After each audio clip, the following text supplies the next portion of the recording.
she challenged me one day and says, you know, why can't y'all do something without worrying about the next election? And, well, because that's the way we're built, I guess, is to worry about the next election. But, I mean, that was a good question. And it was an honest question, and it was a question that I put to myself and I've put to others. House Speaker David Ralston talks about when his wife convinced him it was time to pull out all the stops and overhaul the state's mental health delivery system. Good evening and welcome to Lawmakers on day 30 of the Georgia legislative session. I'm Donna Lowry in Atlanta. In the show, we'll have much more from Speaker Ralston. I did an expansive interview with him on a number of issues. In addition to mental health, he talks about legislation dealing with education, public safety, medical cannabis, and more. Later in the show, two lawmakers join us in the studio to dig deeper into a few crime bills. They want to help victims of human trafficking and keep better tabs on sex offenders who are on probation. But now it's time to head to the Capitol. And correspondent Brenda Waters with the day's news. And Brenda, the action has slowed down a bit since crossover day on Tuesday, hasn't it? It certainly has, Donna. It was extremely quiet in the House today, which prompted a little playful chiding from the Senate. The House is neglecting their duty again. We have done 18 House bills over here. 18. You know how many they've done of ours? One. And that's right. Aren't you outraged? Yes, me too. And the one they did, they ripped out and put their bill and sent it over. So I am furious. I am outraged about this. So ask your House member, when is the House going to pick up Senate bills, which are the better bill anyway? The Senate then took up HB 304, which should provide Georgians with some relief at the gas pumps. The proposal in the bill before you today is to suspend the Georgia tax on fuel through May 31st of this year, 2022. The current tax is 29.1 cents on gasoline, 32.6 on diesel, 0.01 on aviation, and 29.1 on some special fuels. Our last month was about 157 million collected. This will be for a little over 2 months. So you can do the math. It's between $300 and $400 million that will be replaced with unspecified fund balance. My concern is whether or not the relief is actually going to get to the consumers, because with respect to the bill, it just suspends the gas tax, but doesn't necessarily make sure that the manufacturer or the companies are passing that on to the consumers. Do you have any insight on that? Well, I think that they've already talked about watching very carefully for that. Now, this is taxed at the wholesale level, the same as we presented the other day for our scrap tires, an example. It's the efficient way to do it, same marketplace facilitator and others do. So what's in the pump right now won't have come from the wholesaler yet, so it may take a few days. While there was no opposition to HB 304 on the floor, discussion about the bill quickly became about federal energy policy. We are now seeing what happens when radicals are in charge of energy policy in the United States. We are seeing inflation unlike that which we have seen for the since 40 years ago. Natural gas is up 25%, and electricity is up 10% on top of the gas prices that we have seen. It is not the government that is banning the oil and gas industry from drilling more, an expert analyst at Raymond James told CNN. It's pressure from their shareholders. We could do a lot better if we would encourage this current administration to change course and go back to an energy independent model. So we'll no longer be put in this position to depend on countries that do not like us, that do not like our way of life, and they're jealous of our way of life, but they're going to take advantage of the situation that we're in right now and profit off us being divisive here at home. Folks, this is not a political argument. This is simple supply and demand. This is simple economics. And I can tell you that the previous failed administration for my former president did the exact same thing. The Senate passed the bill unanimously. Another bill that passed in the Senate is HB 1147. It passed in the House on Legislative Day 17. It deals with wildlife. It opens up the possibility for trapping and hunting of raccoons and possums year-round to be in that for that determination on when that would happen by the DNR board. As many of you know, the DNR board, we set the bookends on hunting seasons in our state, and the DNR board determines what those seasons are within those bookends. This is just opening up that bookend to a 12-month period. The bill passed 44-10. Now, Donna, you may have noticed I said possum instead of opossum, because I'm told that that's how you say it here in the great state of Georgia. And you're in Rome. That's right. And you're here now, so you got to do it. Thank you so much, right. Brenda. Okay. Now to my interview with House Speaker David Ralston, who has served as Georgia's 73rd House Speaker for 12 years. This year, he tackled the major task of overhauling Georgia's mental health system, which is near the bottom in the nation for its delivery of everything from mental illness to substance abuse issues. I started our conversation by asking him why he chose to talk about this issue this year. I have dealt with many people over the years who reach out to me as a legislator and trying to find out where they can get help for a family member or for a friend.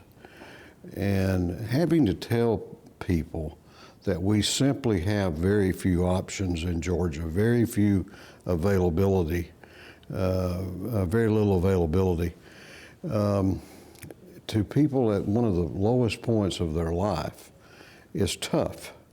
And it just got to be frustrating to me, and increasingly frustrating. And then I look around at the reporting that's been done about the spike in teenage suicide last year. I mean, that's heartbreaking and tragic. Law enforcement, is being just overwhelmed with the mental health crisis here in the state. And, I've had sheriffs tell me, including my own sheriff, that over half the calls, well more than half of the calls his department fields are really not violations of the law, but are mental health in nature. So it was just a combination of things. You talked about your wife, Cherie, quite a bit. She was there when you had the press conference. You called her inspiring and motivating. And as you talked about the bill, talk a little bit about how she motivates you. She asked the questions that I'd rather not be asked. A very, very astute lady with a heart, just a beautiful heart. And she absorbs people's pain so much. We've talked about mental health for a long, long time, she and I. And so she challenged me one day and says, why can't y'all do something without worrying about the next election? And, well, because that's the way we're built, I guess, is to worry about the next election. But, I mean, that was a good question. And it was an honest question, and it was a question that I put to myself and I've put to others. Sometimes it takes people close to us to tell us, to make us do some certain things. Before the session, you also mentioned public safety as a priority.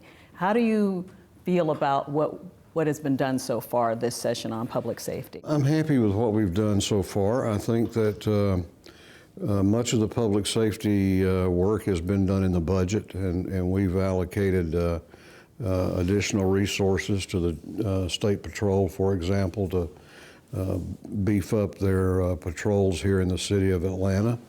And I've seen the statistics from the weekends that they have a strong presence here. They are making a difference.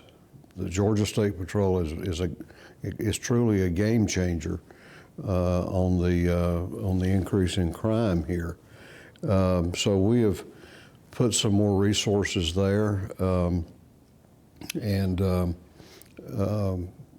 we're recognizing the work and worth of our law enforcement community by giving pay increases to them as well as other state employees. So I think that what we're doing there is going to pay dividends and is going to be very beneficial for all of Georgians. You had concern over people who don't accept the results of the 2020 elections, and you said you wanted the GBI to be involved in the investigations over elections when there's some questions. That's part of course, HB 1464, and it was the last bill to pass on crossover day. Do you think the elements of that bill will get you to the point where you have people who say, we now trust elections in this state? I hope so. I think that plus time will help. I have a strong view that part of the problem with the lack of acceptance and the lack of confidence in the 2020 election by a number of people was due to the fact that everything was kind of moving in slow motion there for a week or two or more. Fulton County was taking a long time to count their ballots, and then that's kind of spawning all these stories that we read and about moving suitcases of ballots around down there at the courthouse or the vote counting center. And so the longer you do not have a resolution, then something's going to fill that void. And in this case, it was suspicion and mistrust started filling up that void.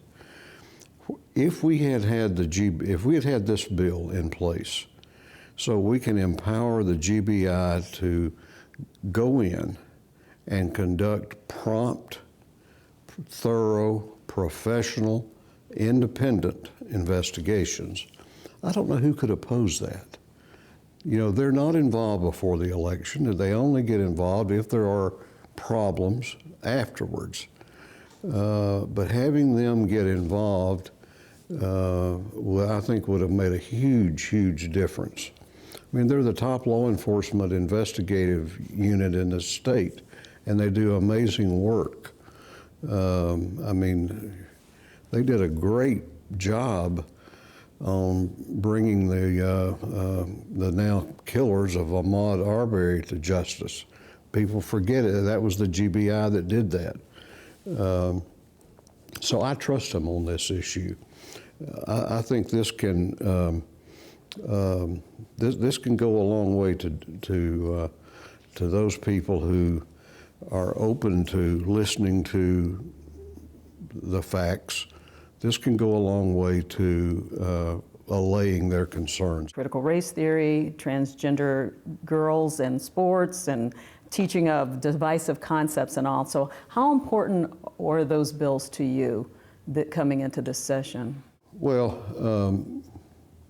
the critical race theory and the divisive concepts, I think, actually stem from a larger sort of concern that there are many parents in Georgia, rightly or wrongly, who feel that they are being excluded from the decision-making process in public education, and that they have no ability to be informed about what their kids are studying or being taught. And I think they just want some information, maybe a voice at the table. These are their children. And so I think that we have seen education this session become not so much how much money are we spending here and what kind of programs are we doing here, but it has become a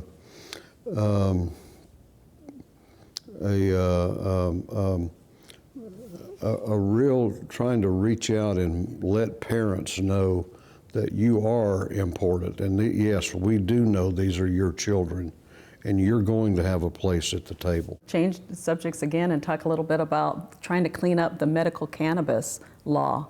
And I understand you had to step in. Can you talk about that a little bit, why you felt the need to and what you did? Now we're 3 or 4 years down the road from the first vote to bring the program to Georgia, and still nothing has happened.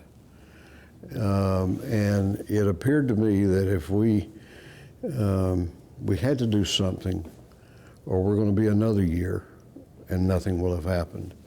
So yeah, I got a little frustrated, and I just finally said, you know, look, we're just going to take the focus off the appeals and the protest and the complaining about the lack of transparency, which I agree with, and we're going to start over almost, and that's what we're doing. It's really a pretty simple bill. It'll reopen the bid process up, but it puts it on a timeline.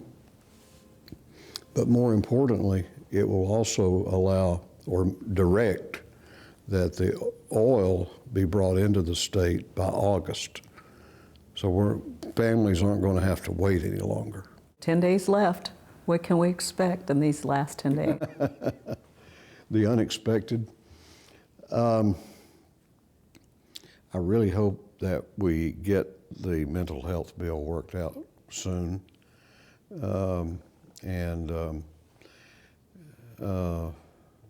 I really hope we can have a discussion about that bill without some of got a little hysteria kind of boiling up around it now, and just completely fabricated things.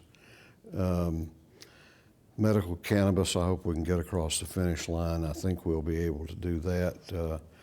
But you know, the budget still out there to be resolved. So we got a good bit of work yet to do. Those are 3 of the biggies I think I'd keep an eye on.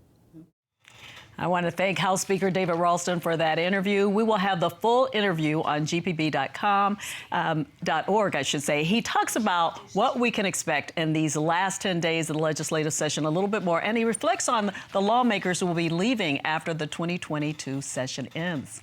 Coming up next, a closer look at pieces of legislation dealing with crime issues, including bills to better track sex offenders on probation and those involved in human trafficking. You're watching Lawmakers on GPB. Cigna is a proud partner of Georgia Public Broadcasting and Georgia Lawmakers. Cigna's mission is to improve the health, well-being, and peace of mind of those we serve.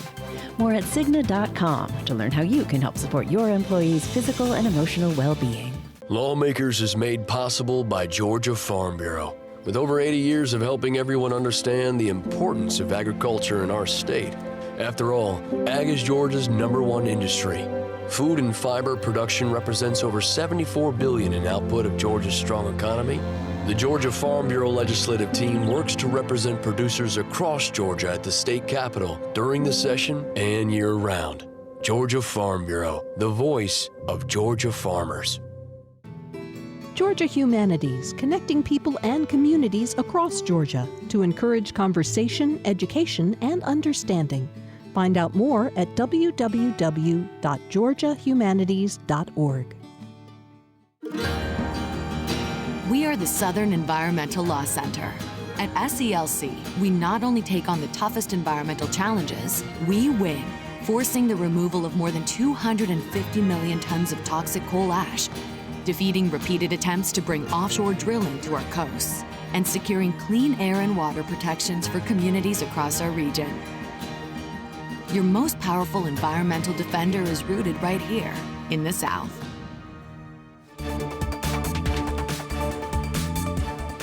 Welcome back to Lawmakers. We're going to talk now about crime legislation. And joining me are Republican Representative Stephen Saines of St. Mary's in Camden County, and Democratic Representative Deborah Bazemore of South Fulton County. Welcome to Lawmakers to both of you. Thank you. Now, both of you have an interest in what's going on in this state when it comes to human trafficking. So I want to talk about a couple of bills. You sponsored HB 633, Correct. the Georgia Human Trafficking and Sex Crimes Directory Act. And so tell us a little bit about the bill and what you wanted to get out of it. So the intent of the bill was to make sure that those individuals that are in the fight speak to one another and have one central directory. So that what I found when I hosted the First Lady Marty Kemp in my district is that there were individuals there and they were talking about the same victim. And we found that out by accident. They did not know both of them were working on the same case with the same victim. And so I said, we need to make sure that those individuals can talk and find out very easily in one location, which is a directory. I'm curious as to how that happens, that they could be in different, that the same person could be helped by more than one. So, you know, sex traffickers, human traffickers, they're not going to keep those victims in one place. So it could start in College Park, and then it can end up in Alpharetta. So you have two different jurisdictions, and they need to know what has transpired with that victim. And the thing about it, the tough part, though, I can imagine has to do with the names of the victims, right? So how do you get past that? Because, you know, they want to be anonymous, especially if they're trying to get out, that kind of thing. So with the names, there was a bill introduced, and I thank the First Lady. And what she found is that it was difficult for victims to change their names easily so that they could not be found. But with that legislation, now they can go to court and change it very easily, and they cannot be found. And the other thing, you talked about the First Lady, Marty Kemp, coming into your district. She has talked in your district several times, you said, and she's got the Grace Commission. Yes. How helpful has that been for your constituents? It has been very helpful because I also invited the district attorney, the superintendent of schools, the sheriff, the mayors, everyone that is in that vicinity, and even leaders in the community, because those are the individuals that know what's going on. They have the pulse of the streets. And so when she came, she was able to add to the conversation and then also take away from the conversation what we're dealing with in that area. And so I appreciate the monies that are constantly be put in the budget to help those victims, and all of us working together to make sure our children are safe. And to understand, because I may understand it one way, but then take the superintendent, for instance. He wasn't quite aware that there are students who are looking for other students and get them into the human trafficking. So we need to educate everybody. Yeah, because what we've learned from First Lady Kemp and others is that the students are still going to school, and people think that they're not. But the people who are trafficking them know that school is important, so they have them do that. I want to talk about your aspect of that, Representative Saints.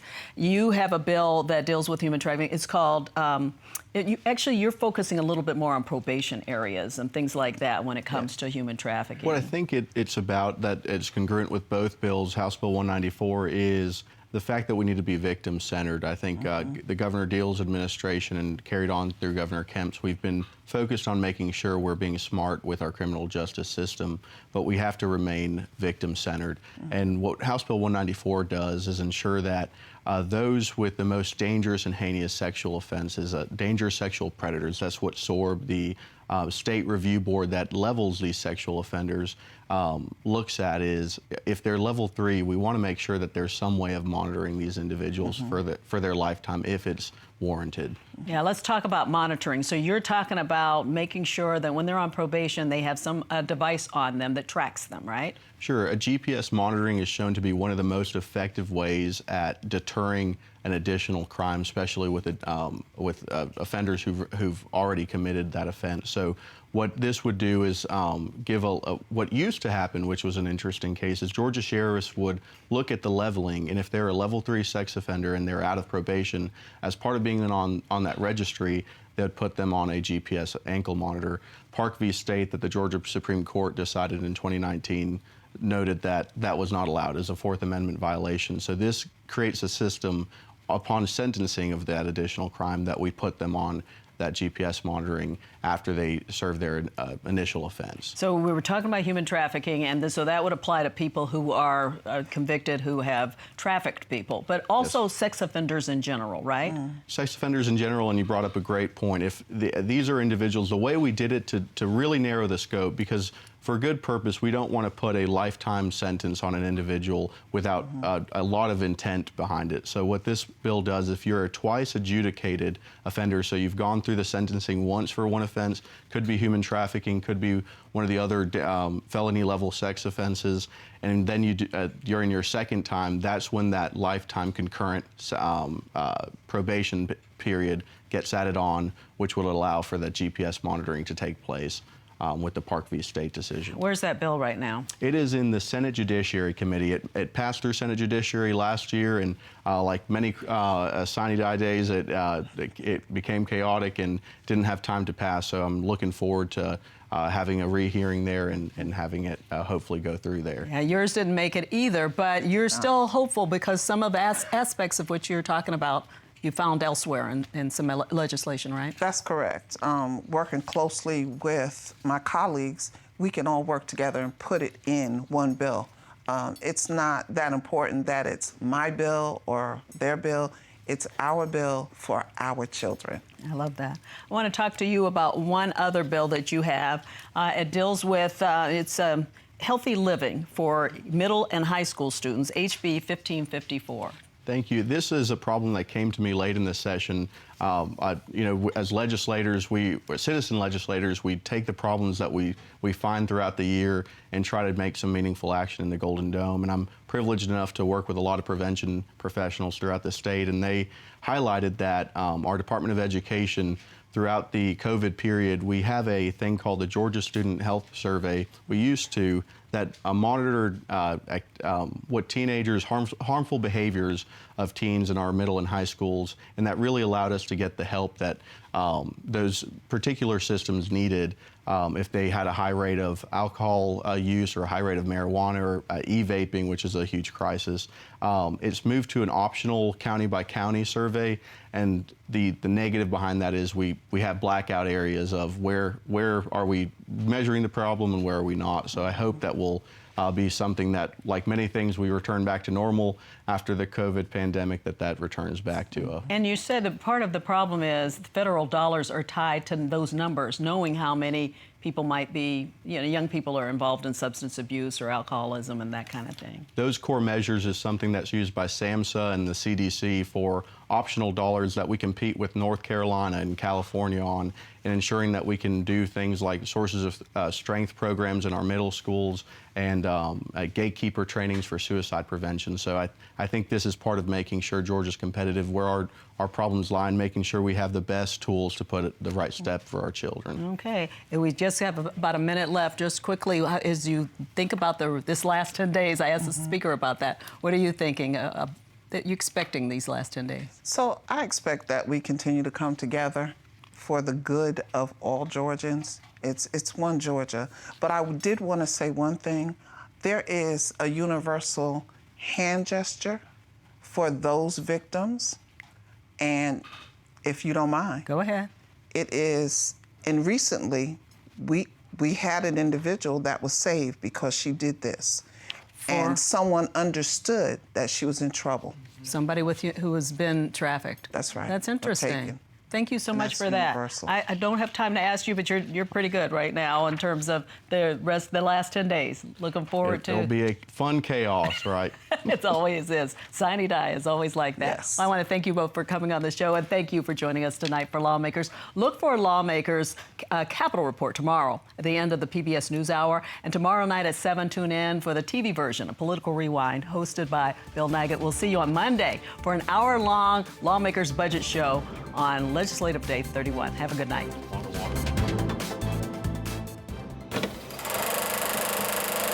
News.